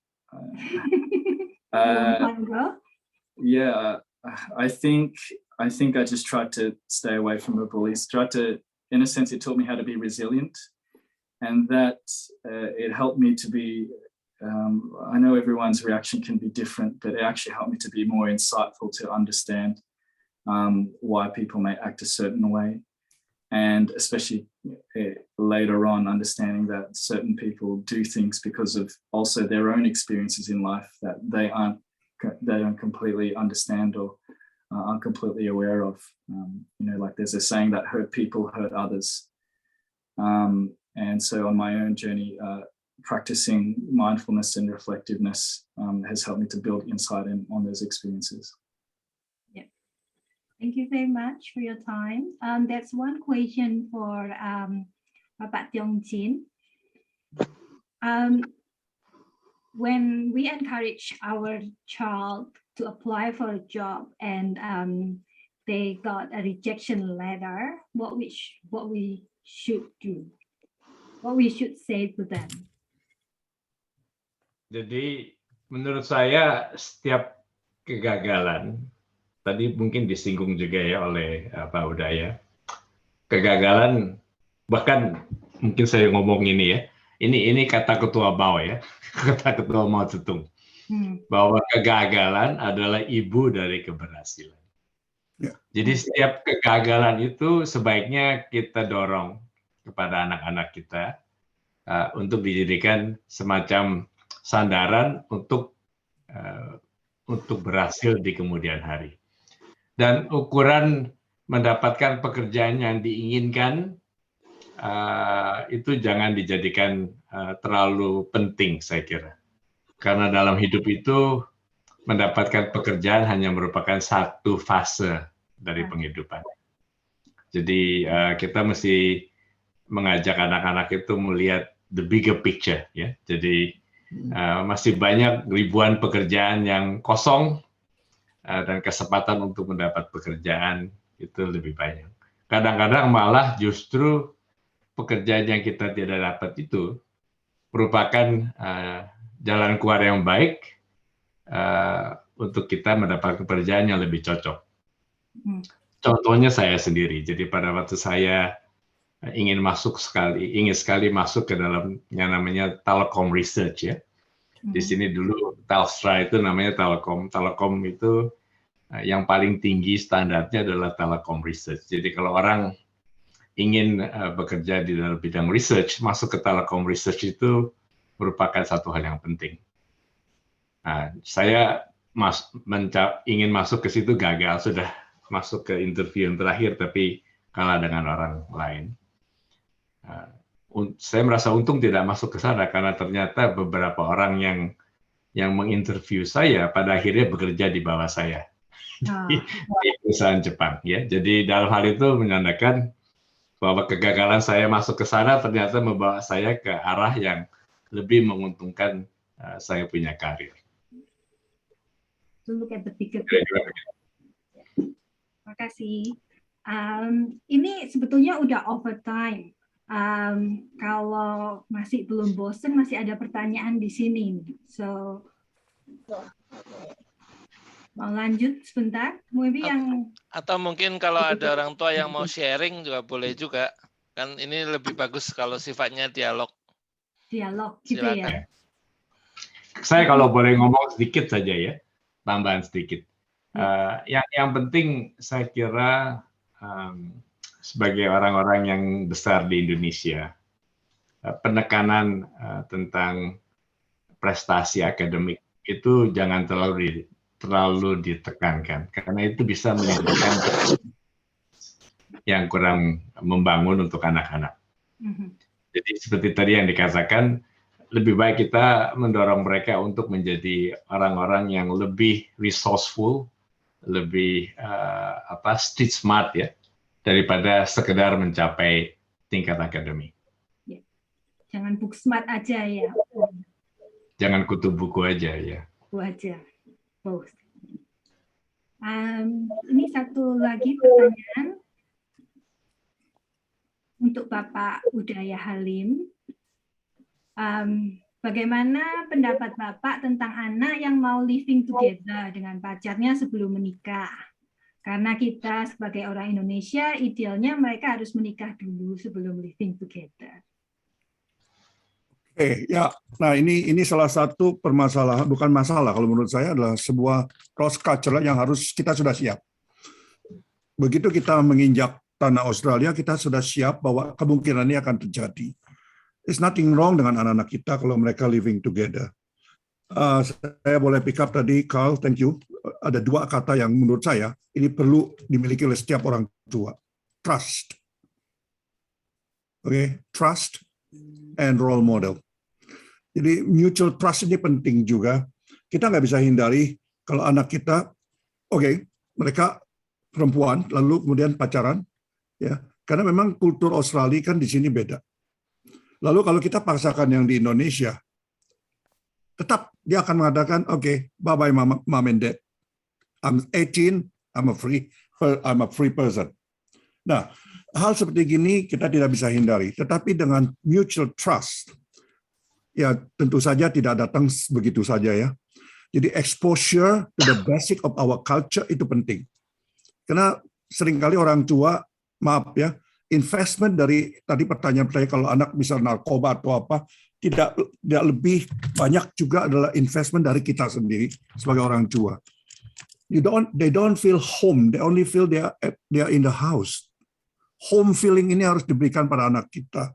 Dia merasa papa mamanya ya bukan, apalagi maaf tadi role model juga ya, orang tua di rumah ribut. Nah, pada dasarnya anak itu mencari kedamaian. Kedamaian itu dia bisa dapatkan dari their own peer. Kalau di rumah nggak ada. Jadi begini kan, pertanyaan yang di atasnya adalah bagaimana kalau lingkungannya itu jelek. Lingkungan memang influencer. And that's why our own lingkungan harus lebih kuat daripada eksternal lingkungan. Kuatnya di mana? We trust them. Kalau tadi yang mau living together, okay, we trust them. You can't avoid. Bukan artinya nggak boleh. Ya, nah itu kenapa? Karena memang di sini orang Asia pun sama. Bahkan saya lihat banyak orang-orang Asia yang lebih westernized daripada orang Baratnya sendiri. Ya, nah jadi hal seperti begini nggak perlu ditabukan. Ya, alangkah lebih baik kalau memang dilakukan seperti culture kita di sana. Nah, bicara tentang culture, saya katakan adalah bahwa culture you start from growing the seeds. You can't just immediately, instantly, okay, tiba-tiba, oh waktu saya usia kamu, padahal lagi kecilnya dia sudah diberikan kebebasan seperti apa yang dia ingin lakukan tanpa ada balancing. Ya, jadi dari saya adalah nggak perlu ditabukan, trust them. Yang tidak membuat orang tua nggak suka adalah kalau kamu belum apa-apa sudah punya anak, okay, belum kawin katanya, itu adalah aib. Nah, but when you trust them, they also keep. Ya, karena kalau kita bilang enggak, dia kabur kok. Karena memang you can't keep them. Okay? Jadi kalau menurut saya, walaupun saya tidak encouraging ya, okay, but this kind of thing can happen. Thank you. Oh gitu ya. Jadi kalau misalnya, apa tanggapannya dari extended family? Because like some of us we are here di Australia, so we understand. But our extended family mungkin kita masih punya orang tua di Indonesia, orang tuanya kita, jadi kakek neneknya anak-anak, or like brother, sister, uncle gitu. If we just let them to live together, gitu, how to handle the explanation to the yang lebih tua lagi dari kita. Okay, you asking me ya, dilanjutin ini. Nah ini yang saya katakan adalah bahwa begini, kalau Anda balikin lagi ke orang tua kita, betul, ya itu akan seolah-olah mereka, oh nggak bisa dong, apalagi istilah di Indonesia kan kumpul kebo. Betul. Dan mereka juga harus mengerti dunia di sini, ya bahwa di sini itu ada istilahnya spouse. Spouse itu bukan husband atau wife, tapi ya resmi atau enggak, tapi jadi spouse. Ya, jadi kata spouse ini, lalu kalau dasarnya adalah harus kawin dulu, ya itu akan lebih baik. Ya makanya Anda malah jawabnya tuh kawin menikah udah beda ya. Oke, kalau saya masih anggap sama ya. Oke. Nah, jadi it's the same di Indonesia sekarang sudah terjadi. Ya, di Indonesia pun banyak. Jadi hal itu nggak boleh ditabukan karena memang ini yang adalah generation gap. Tetapi yang tadi saya katakan lagi adalah ya so far I'm happy with all my children ya, karena mereka ada yang memang mereka hidup tapi mereka bilang pada orang tua pada saya, oh Pak, saya memang mau ini ya sama-sama dia nggak apa-apa ya. Karena kenapa? Karena buat kita kan perkawinan ya, perkawinan itu kan pestain. Kalau buat yang menantu saya tiga-tiganya orang bule semua, ya. Nah, dengan saya harus terima dong kaca mereka juga gitu. Tapi mereka juga terima kaca saya. Kalau Cynthia diapai sama saya, kalau saya sembahyang pun ikut sembahyang, ya. Nah, jadi hal seperti begini balancing. Kita nggak bisa mentabukan. Yang tadi saya katakan trust, ya. Ada kaki saya kan saudara saya juga ada di sana. Nah, lalu what is the difference now? Kalau kita cuma ngebohong sama mereka, white lie bisa anak saya udah kawin kok. Ya, nah jadi hal seperti itu nggak perlu menjadikan justru yang tadi mutual trust. Akhirnya apa yang terjadi adalah cuma ya ini tadi risiko yang harus diterima kalau kita dan saya hidup dengan keras sekali latar belakangnya. Saya nggak bisa bawa masa lalu saya ke sini. Jadi the past color my present, tapi I choose the color for my future. Itu saya bawa kemanapun juga. Oke ya, jadi mungkin sekedar jawaban dari saya, Yuli. Thank you. Terima kasih. Mungkin ada yang mau bertanya langsung dari sini, audiens di sini. Ci Fen ada pertanyaan tuh, Ci mau ya, tanya langsung. Mau tanya langsung supaya nggak bosen dengerin suara saya sama Yohana doang. Ben, mau dibaca sendiri pertanyaannya? Makasih ya buat kesempatannya. Mau tanya sama Carl nih. Kalau bertambahnya umur, bertambahnya usia gitu kan, anak-anak mulai teenager, terus setelah itu udah masuk uni gitu, semakin dewasa orang tua biasanya kurang campur tangan ya masalah anak. Maksudnya semakin mereka beranjak dewasa, biasanya orang tua mempercayakan keputusan kepada anak secara penuh gitu. Jadi terkadang terutama anak-anak cowok gitu ya, itu mereka tambah memiliki maksudnya decision yang absolut gitu untuk dirinya sendiri gitu. Kalau anak perempuan kan lebih banyak komunikasi sama mama gitu. Sometimes ada juga yang anak perempuan dekat sama papanya gitu, willing untuk sharing masalahnya dia gitu sama orang tuanya. Tapi anak cowok saya ngelihatnya rada berbeda gitu ya. Dengan Welly sendiri aja teenager saat ini ada beberapa hal yang dia tutupin dari saya gitu ya, nggak mau sharing sama saya. Jadi saya mau nanya sama kalau nanti udah anak-anak udah pada dewasa, teenager dan bahkan udah masuk kuliah gitu, mereka kalau ada masalah pribadi, apakah mereka banyak sharing ke orang tua ataukah ke temennya, seandainya ke girlfriend-nya atau teman-teman sosialitasnya gitu. Dan biasanya orang tua sejauh apa memberikan saran ke anak gitu. Maksudnya kan sometimes orang tua juga worry gitu ya, apalagi anaknya udah mulai bekerja, udah jarang spend waktu sama orang tua gitu. Biasanya itu sejauh apa anaknya bisa ada keterbukaan sama orang tua dan sejauh apa orang tua bisa involve dengan masalahnya anak itu. Begitu, terima kasih. Yeah, I think I understand most of the question. So how much can we expect children to share to their parents, in particular if they are males where they are sort of biologically wired to not share as much? Is that the long and the short of it? Yeah. So yeah, I think I'd like to preface my previous, my previous answer that trust is key, and to elaborate a little bit more on that, I think the trust in the relationship needs to be consistent from early on, so they can build you up as a role model. For example, I knew of a father that owned a restaurant, a very busy businessman, and when it was made aware to him that his son basically despised him. They didn't like it. He wasn't getting along with his father, just resented his own father to that point. They had quite a toxic relationship. He said, okay, well, maybe I'll make some changes. And he would spend time with him for about 1 or 2 weeks. And then he would say to me, well, look, everything's fine now. And I'll go back to work, and, my commitments will be, my family commitments will be sacrificed to prioritize my work. And things would keep going back to exactly the same as they were. And I think doing things like that will really hurt the relationship. But keeping a strong relationship will allow them to open up to you much more and to encourage that transparency. So that's the first point I want to make. The second point I want to make, I think inherently, especially when they become teenagers, they have quite a rebellious phase. It's very difficult, and I think there's going to be certain things that we might have to expect that they're not going to be completely transparent with us. And maybe there might be later on down the track, but because as time goes on, particularly in their teens, we as parents might lose relevancy. We're not as relatable as we had been being their parent as they are now with their friends. We might not understand them on a certain level. Now, if we can maintain that understanding and again that trust and that relatability going forward, and that I think that's quite complex because that relates to multiple factors. Who are they hanging out with?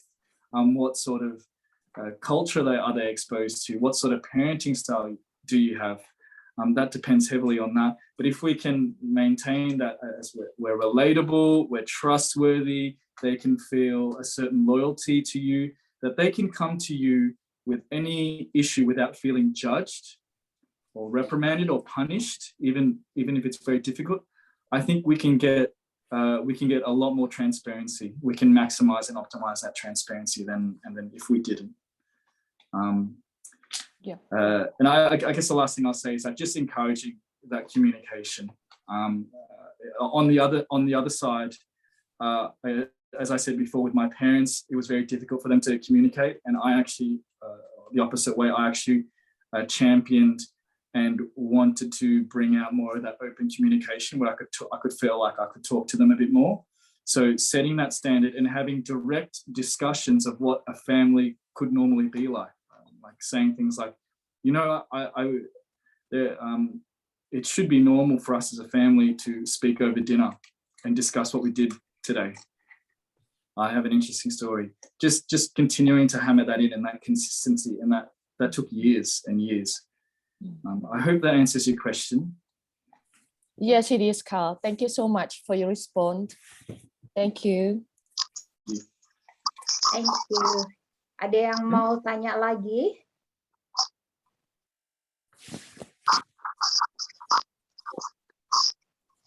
Tuh nggak bisa nih, gimana caranya? Udah, Angela udah masuk. Langsung aja tanya. Aku sebenarnya nggak mau nanya, aku cuma mau sharing apa yang aku alami dengan anakku yang sekarang udah umur 23 tahun. Wah, iya. Kesini itu kelas 5 SD, lalu kemudian kita saya dan suami juga survive ya. Tapi dalam mendidik anak, untungnya kita itu menanamkan untuk saling berkomunikasi. Meskipun dia masih kecil, kita tanamkan komunikasi heart to heart.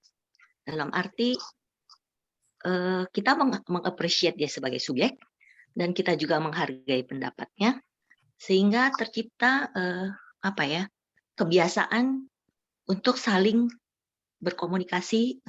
Hari ini perasaan aku bagaimana, hari ini masalah aku apa, itu sampai sekarang. Dan syukur kepada Tuhan, dia bisa sampai sekarang bercerita apapun yang dia alami. Jadi dengan sendirinya dia mendapat home gitu ya.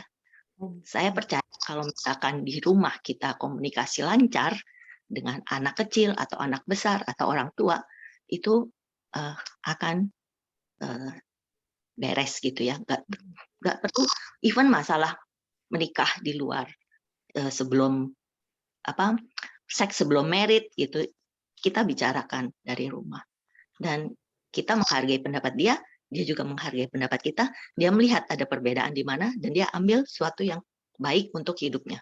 Saya kira itu lebih bekal untuk anak ya, dari kecil sampai dewasa begitu.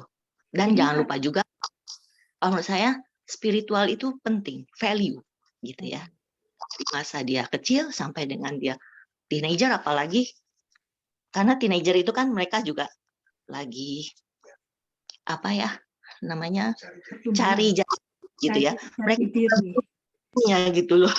Tapi ya kalau kita rangkul mereka dengan kasih gitu ya, itu lebih jalan itu lebih mulus gitu loh, dan ya struggle pun lebih kuat gitu untuk maju ke masyarakat. Saya rasa sih itu. Jadi summary-nya ya dari Carl sama dari Ci Angela tadi kan, yang pertama build the trust ya, dari small things kita build the trust as they go on. Terus yang kedua kita juga maintain understanding, jadi nggak judging mereka. Terus communication two ways, from the parent listen to the kids also need to listen to the parents. Yep. And also then that it's required no judgment. It's very hard sometimes when they tell us something, then we shouldn't quickly judge them, but this is wrong and that's not right. Yeah, anyone else maybe, or do we still have time, Johanna? I think one more if there's any. Yep, sebelum jam 10, soalnya jam 10 hansipnya udah pada keluar. Oh, kita punya waktu. Oke. Ada pertanyaan itu dari Ana Sutiadi. Oh, oke. So, ini Ana nggak mau bertanya sendiri, saya bacain ya. Kalau can we refuse the kids if they want to live away from home? Pemerintah kan membantu mereka juga diajarin safe sex sejak SMP. Mereka juga aware akan de facto relationship. So ini untuk siapa aja yang mau jawab, mungkin nggak ditujuin ke anyone in particular. Can we refuse the kids? What should we do? Mungkin Pak Tiongjin. Oke, saya sebenarnya berprinsip kalau kita sudah masuk ke Australia, tadi seperti yang dikatakan oleh Pak Udaya, kita sebaiknya menerima kebudayaan yang ada di sini, jangan memberi tekanan yang terlalu besar kepada anak-anak kita.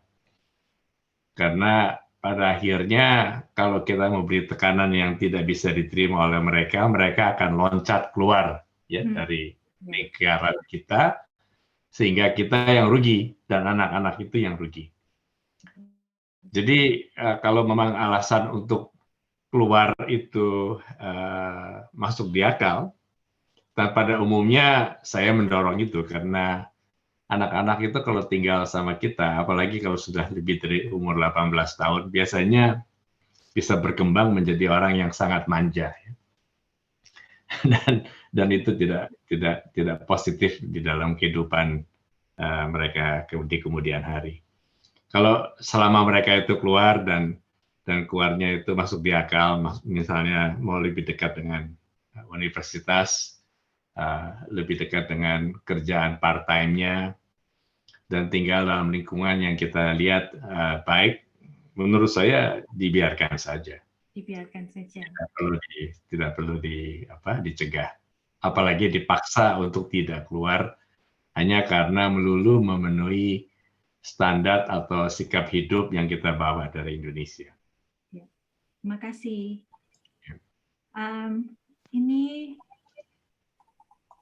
Ini dari Ray sekalian ya, ada di sini. Jadi maaf Pak, saya siapa? Mau disambung? Boleh atau nggak boleh? Silakan, saya rasa nggak masalah sih ya. Lewat-lewat sedikit juga nggak apa-apa kan, untuk kebaikan kita bersama ya.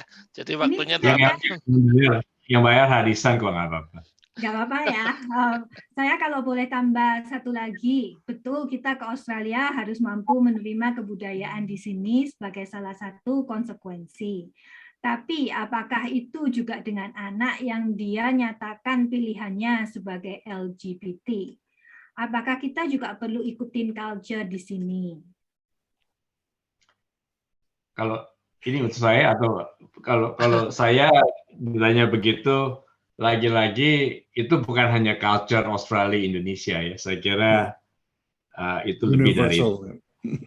Itu lebih dari itu, dan itu menyangkut hak asasi manusia. Jadi lebih dari agama, juga menurut saya lebih dari aliran politik, lebih dari lingkungan hidup.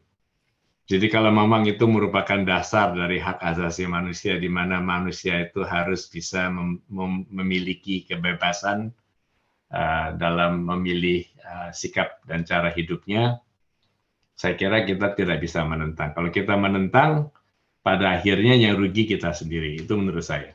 Tapi tentunya ada rambu-rambu lain yang perlu dipertimbangkan, dan saya tidak qualified untuk memberi judgement, apalagi memaksa orang untuk menerima pendapat saya. Dari saya begitu. Ya, terima kasih.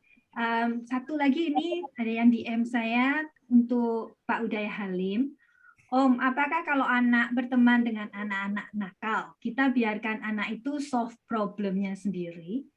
Takutnya kan malah ngikut nakal.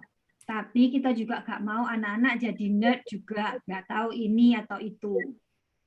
Oke, ya ini memang nggak gampang. Tetapi yang tadi saya katakan, dia bahwa mutual trust itu harus ada. Lalu kita juga nggak bisa secara overconfident, ya, anak kita dibiarkan begitu saja. Jadi ini memang dari dua sisi ya, dan semua terbentuk dari masa bagaimana kita raising dia dari kecil, ya. Nah ini kan kembali masalahnya adalah kan tidak semena-mena, artinya tiba-tiba dia bergaul sama anak nggak benar, lalu jadi nggak benar. Pasti ada alasan kalau dia bisa lari ke sana. Karena saya katakan tadi adalah mutual trust, ya. Kita yakinkan. Jadi yang sering terjadi membuat anak makin nggak benar adalah begitu pulang, kamu tadi habis minum-minum ya? Dia pernah bilang, enggak mungkin kamu pergi sama si Anu. Nah, jadi judging seperti gitu itu yang paling sering membuat anak malah merasa daripada saya dituduh, mendingan saya lakukan. Ya, nah jadi kalau menurut saya adalah kalau kita terbiasa dengan dual communication dengan anak, ya maaf ya, bukan saya ini kan anak saya lahir tahun 2000, berarti kan sekarang usia 21 tahun, ya, oke. Nah dia kalau mau kemana pulang terlambat dia akan telepon mamanya, Jadi dia bermainnya semua dengan Australia semua juga, ya. Nah, tapi dia kalau dia tahu bahwa kalau dia pulang terlambat, mamanya akan worried, dia akan teks, Mam, saya masih nyelesain ini lagi proyek kita gini. Nah, jadi mutual trust itu, kalau sampai anak pulang terlambat, itu bukan diomelin, kenapa kamu jam gini? Yang kita ini adalah, are you alright?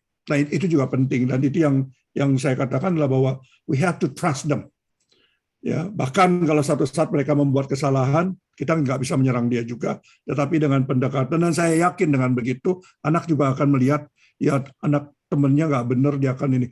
Tadi dikatakan di sini street smart, ya. Nah, memang itu satu anak saya yang saya bilang, lu kalau nggak ini, kalau perlu kayak bapak lu dulu, kalau ada yang dibully macam-macam, lu tonjok gitu. Di sini nggak bisa begitu. Ya, nah itu salah satu street smart yang nggak berlaku Tianjin dulu di Jakarta mungkin begitu ya. Nah itu yang nggak mungkin bisa berlaku. Tetapi yang saya ajarkan pada anak saya adalah, if you are right, ya, kamu harus protect kebenaran kamu. Ya, kalau kamu sampai dipukul juga, kamu harus lawan. Nah itu aja, supaya dia juga tidak diperlakukan seperti baby ya. Jadi kita nggak boleh pampers our own children. Thank you. Kalau saya boleh tambah ya, tadi pertanyaan yang tadi itu, saya kira lagi-lagi kita mesti menelaah definisi nakal tadi, ya, jadi yang dikatakan nakal itu. Jadi dalam hal ini saya kira kita mesti lebih tegas. Kalau nakal itu masuk dalam kategori misalnya menjadi drug addicts misalnya ya, atau ikut merampok bank atau mencuri barang dari toko-toko. Nah itu saya kira kita harus mengambil tindakan. Jadi anak itu kita harus perhatikan juga, jadi kayak layangan ya, kayak layangan tarik ulur. Jadi tidak bisa juga kita anggap kalau kita sudah menerima kebudayaan Australia, kita mengikuti cara itu, sehingga mereka itu bisa aja kemana aja. Saya kira harus ada value yang kita tanamkan. Dan ketegasan itu saya kira ada. Jadi, nah yang sulit itu adalah mencari titik threshold mana ya yang kita tegas atau kita biarkan. Tapi common sense prevails lah. Jadi mungkin Yuni bisa tambah ya kalau dalam hal ini common sense apa yang dipakai sebagai patokan. Mungkin Yuni bisa memberi contoh yang lebih konkret. Ibu Yuni. Oh, sorry Jin, pertanyaannya lagi, please. Kadang itu. Jadi kalau dalam hal menentukan kapan kita itu bertindak tegas untuk menarik layangannya, untuk mencegah anak-anak itu masuk ke dalam jalur yang kita anggap salah. Kapan itu kita mulai bertindak? Oh, wah, saya nggak bisa bilang ya. Saya rasa itu dari kedua belah pihak, dari anak juga harus ada usaha, dari orang tua juga harus ada usaha gitu. Setting boundaries ya Tante ya, harus boundary-nya itu batasnya itu ini gitu. Ya, itu yang repot karena boundaries itu sangat dipengaruhi dengan sikap hidup kita yang kita bawa dari Indonesia. Indonesia. Nah, itu yang kita harus hati-hati, jangan sampai terlalu berat. Jadi misalnya tadi yang dikatakan oleh Pak Udaya tentang hidup bersama sebelum kawin, gitu ya, sebelum menikah, itu boundaries yang kita bawa dari Indonesia. Tapi kalau sudah terbiasa di sini, kita harus menerima daripada kita ribut terus sama anak, bahkan bisa menjadi musuhan dengan anak karena prinsip yang tadi itu. Kita harus pilih mau hidup bersama dengan harmonis atau kita ribut hanya berdasarkan prinsip. Kita juga harus lebih fleksibel ya. Ya, yeah. Saya rasa kalau sudah hidup di Australia ya kita harus bisa menerima apa yang berlaku di sini. Karena kalau ngotot ya percuma. Boleh saya tambahin sedikit ya? Ya, mungkin salah satu misi saya mendirikan Pertiwi dan juga bergerak di Perth dengan di Melbourne ini dengan saudara kembar saya. Oke, Xiao Tiongjin, HP-nya yang kembar lebih. Iya, oke.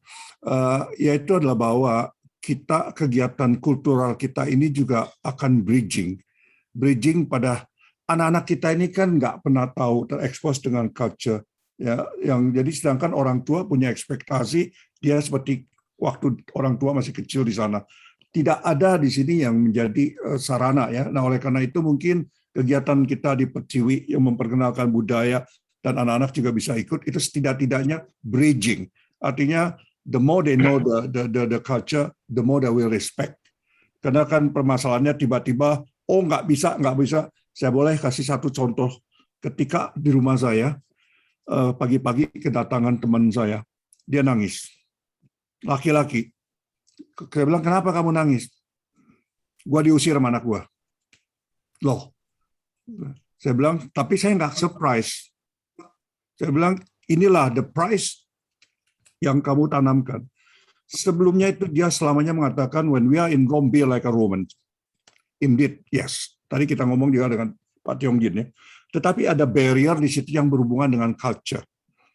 Bahwa culture dia masih culture Indonesia. Ya. Nah, lalu tapi dia sudah merasakan udah jadi orang Australia di sini. Anak-anaknya panggil saja namanya Sin jadi Sean. Ya, nah terus gua lu. Nah, jadi satu saat dia beli mobil, dia udah jengkel beli mobil pakai nama anaknya karena dia bolak-balik ya di Indonesia aja anaknya. Lalu kemudian satu saat dia mau pakai nggak dikasih, ya sama anaknya. Dan pagi-pagi dia ribut sama anaknya, diusir sama anaknya. This is my house, ini rumah atas nama saya. Nah, inilah yang menjadi permasalahan yang akan terjadi kalau kita itu ibarat what you sow what you harvest. Yaitu bibit yang kita tanam dan kita juga yang menuai. Oleh karena itu harus ada cross cultural. Ya, jadi artinya orang tua juga tidak boleh terlalu ada yang terlalu merasa oh gua udah jadi orang Australia di sini bahkan lebih bule daripada bule gitu ya. Atau anak-anak kita jadi banana generation, luarnya kelihatan kuning, dalamnya putih, artinya dia lebih white daripada orang white. Nah, sikap seperti gini harus ada keseimbangan. Oleh karena itu misi kami di Pertiwi salah satunya adalah anak-anak ini yang tadi saya katakan orang tua nggak bisa mendidik anak. Jujur, saya bangga jadi guru tapi mendidik anak sendiri. Tapi anak melihat role model orang tua yang setidaknya menjadi pertimbangan dia. Ya, nah oleh karena itu kita perlu teman, kita perlu guru dan kita perlu lingkungan yang benar-benar kondusif. Thank you. Thank you, makasih sekali Ko Udaya jawabannya dan tambahannya. Kita udah jam 10 lewat 9 menit lewat 10 ya. Dan kita udah banyak sekali tadi membahas beberapa macam dan bisa sampai mana-mana. Ini adalah acara Share and Grow Series yang dipersembahkan oleh Indus Parenting Group yang pertama. Jadi kalau masih ada banyak pertanyaan dan sebagainya, bisa masuk ke Indus Parenting Group dan bisa mengusulkan apa aja nanti talk show yang bisa kita adakan di kedepannya. Terima kasih sekali untuk semua pembicara malam ini. Ko Tiongjin, Tante Juni, Ko Udaya Halim. Terima kasih juga semuanya yang sudah mendengarkan dari jam 8 tadi sampai jam 10. Mungkin udah ada yang ngantuk, but we'll finish soon. Semuanya nanti ini tadi dari Ko Tiongjin udah diperbolehkan untuk share PowerPoint presentation. Jadi PowerPoint presentation akan di-share di Indus Parenting Group yang secondary dan primary. Kalau misalnya tidak atau belum menjadi anggota dari grup tersebut, bisa hubungi either saya, Jenny, atau Rob, atau Yuli. Nanti bisa kita share melalui WhatsApp. Kita juga untuk yang tadi, karena ini 100 maksimal dan ada banyak yang ngantri tapi tidak bisa masuk sayangnya. Ini semua di-record dan akan di-share di YouTube channel-nya Indus Group. Jadi YouTube channels Indus Group. Jadi selamat malam semuanya dan terima kasih semuanya. Terima kasih sudah bergabung bersama kita dan semoga apa yang sudah di-sharekan sama semua pembicara berguna untuk membesarkan anak di Australia. Selamat malam. Terima kasih. Bye. Terima kasih. Terima kasih.